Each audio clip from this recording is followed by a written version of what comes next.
3 जनवरी 2026। ये तारीख गवाह बनी मॉडर्न हिस्ट्री के सबसे हैरान कर देने वाले मिलिट्री ऑपरेशंस में से एक की। तो चलिए आज इस ऑपरेशन के पीछे की सच्चाई को परत दर परत खोलते हैं, एक ऐसी कहानी जो शायद उन सभी बातों पर सवाल उठा दे जो हम जानते हैं। चलिए सीधे चलते हैं उस रात के वेनेजुएला की राजधानी कराकस में। जरा सोचिए, पूरे शहर में बिजली गुल है, घना अंधेरा छाया हुआ है, और उसी अंधेरे का फायदा उठाकर अमेरिकी डेल्टा फोर्स के सबसे खास कमांडो को ले जा रहे स्टेल्थ हेलीकॉप्टर्स बिना किसी की नज़र में आए शहर में दाखिल हो जाते हैं। देखिए, ये कोई आम हमला नहीं था, ये एक बहुत ही सोची समझी मिलिट्री स्ट्रैटेजी थी। इसे 4 स्टेप्स में अंजाम दिया गया। पहला, रडार से बचते हुए घुसपैठ। दूसरा, एक साइबर अटैक करके पूरे शहर को अंधेरे में डुबो देना। तीसरा, एयर स्ट्राइक से आसपास के एयर डिफेंस सिस्टम को तबाह करना। और फिर आखिर में राष्ट्रपति के घर पर सीधा हमला। और अंदर केओस मच गया। टकराव ज्यादा लंबा नहीं चला, पर था बहुत खतरनाक। कमांडोज और सिक्योरिटी गार्ड्स के बीच गोलीबारी हुई। इसी बीच राष्ट्रपति निकोलस मदुरो ने अपने स्टील एनफोर्स्ड सेफ रूम की तरफ भागने की कोशिश की, लेकिन दरवाजे तक पहुंचने से पहले ही उन्हें पकड़ लिया गया। सिर्फ 5 मिनट, और 5 मिनट के अंदर एक सॉवरेन देश का राष्ट्रपति अमेरिकी सेना की हिरासत में था। अब जरा सोचिए, हजारों मील दूर फ्लोरिडा में क्या हो रहा था। वहां एक कमांड सेंटर से उस वक्त के अमेरिकी राष्ट्रपति डोनाल्ड ट्रंप ये पूरा ऑपरेशन लाइव देख रहे थे। बाद में उन्होंने कहा, मैंने इसे सचमुच ऐसे देखा जैसे मैं कोई टीवी शो देख रहा हूं। ये बात सुनने में ही कितनी अजीब लगती है ना? इससे पता चलता है कि आज की लड़ाइयां कितनी बदल गई हैं, जहां जिंदगी और मौत के फैसले हजारों मील दूर एक स्क्रीन पर बस पिक्सल बनकर रह जाते हैं। जब अगली सुबह ये खबर दुनिया भर में फैली तो यकीन मानिए सब हैरान थे, और सबके मन में बस 2 ही बड़े सवाल घूम रहे थे। अमेरिका ने ऐसा किया क्यों, और इस एक घटना का पूरी दुनिया के लिए क्या मतलब है? तो चलिए इन्हीं सवालों के जवाब ढूंढते हैं और सच को जानने की कोशिश करते हैं। तो व्हाइट हाउस ने ऑफिशियली क्या कहा? उनका जवाब था अ वॉर ऑन ड्रग्स, यानी नशीली दवाओं के खिलाफ एक जंग। उन्होंने दावा किया कि ये किसी देश पर हमला नहीं है, ये तो बस एक लॉ एनफोर्समेंट एक्शन है। राष्ट्रपति मादुरो पर बकायदा न्यूयॉर्क में नार्को टेररिज्म कॉन्स्पिरेसी का चार्ज लगाया गया। आरोप ये था कि वो 1999 से ही इंटरनेशनल ड्रग ट्रैफिकर्स की मदद कर रहे थे ताकि अमेरिका में ड्रग्स स्मगलिंग की जा सके। और अपने इस दावे को मजबूत करने के लिए अमेरिकी इंडाइटमेंट में एक नंबर दिया गया, 250 मेट्रिक टन्स।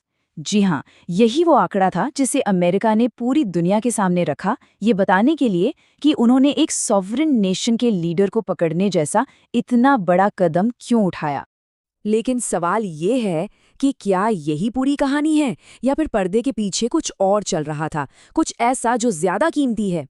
तो जो असली वजह बताई जाती है वो है तेल। जी हाँ, ऑयल। ये कहानी है रिसोर्सेज की, रिफाइनरीज की और नेशनलाइजेशन की। एक ऐसी कहानी जिसकी जड़ें अमेरिका और वेनेजुएला के बीच दशकों पुराने तनाव भरे रिश्तों में है। देखिए, वेनेजुएला के पास दुनिया का सबसे बड़ा प्रूवन क्रूड ऑयल रिजर्व है, 303 बिलियन बैरल्स। ये सऊदी अरेबिया से भी ज्यादा है। जरा सोचिए, इसी वजह से ये एक बहुत ही कीमती स्ट्रेटेजिक एसेट बन जाता है। अमेरिका और वेनेजुएला के तेल के रिश्तों की कहानी भी काफी उतार चढ़ाव भरी रही है।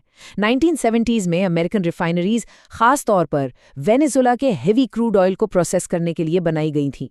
लेकिन 1999 में ह्यूगो चावेस के राष्ट्रपति बनने के साथ ही सब कुछ बदलने लगा। 2001 में एक कानून ने वहां के सारे ऑयल और गैस रिजर्व्स का राष्ट्रीयकरण कर दिया, जिससे अमेरिकी कंपनियों को बाहर होना पड़ा। फिर अमेरिका ने जवाब दिया इकोनॉमिक सैंक्शंस लगाकर, पहले 2005 में और फिर 2019 में और भी कड़े प्रतिबंध लगाए गए। और अगर तेल वाले मोटिव पर कोई शक था तो वो खुद प्रेसिडेंट ट्रंप के शब्दों ने दूर कर दिया। रेड के ठीक अगले दिन उन्होंने कहा, ये अमेरिका के इतिहास की सबसे बड़ी चोरी थी, उन्होंने हमसे तेल छीन लिया।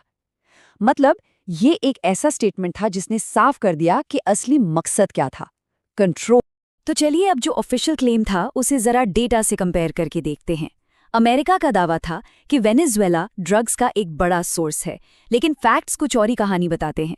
ग्वाटेमाला से 6 गुना ज्यादा यानी 1400 मेट्रिक टन कोकेन एक्सपोर्ट होता है। और तो और अमेरिका में ओवरडोज से होने वाली मौतों की सबसे बड़ी वजह फेंटेनिल है, जो मेक्सिको और चाइना से आता है, वेनेजुएला से नहीं। अच्छा, अब बात करते हैं इस रेड के लीगल साइड की। क्या ये लीगल था? जवाब है नहीं।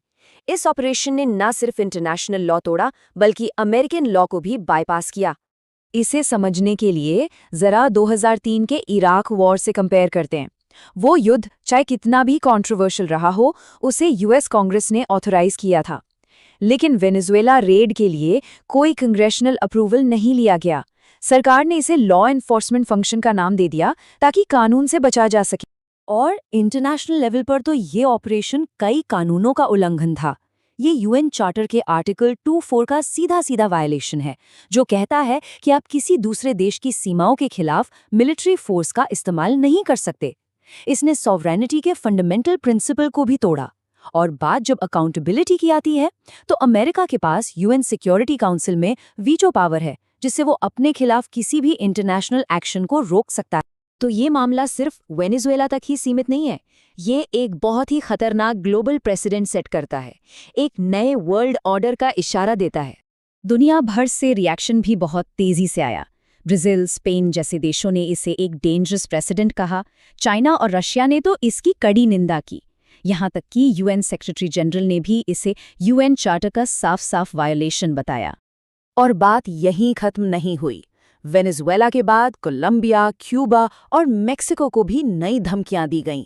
इससे ये साफ हो गया कि ये कोई वन ऑफ इंसिडेंट नहीं था, बल्कि एक नई और अग्रेसिव फॉरेन पॉलिसी की शुरुआत थी।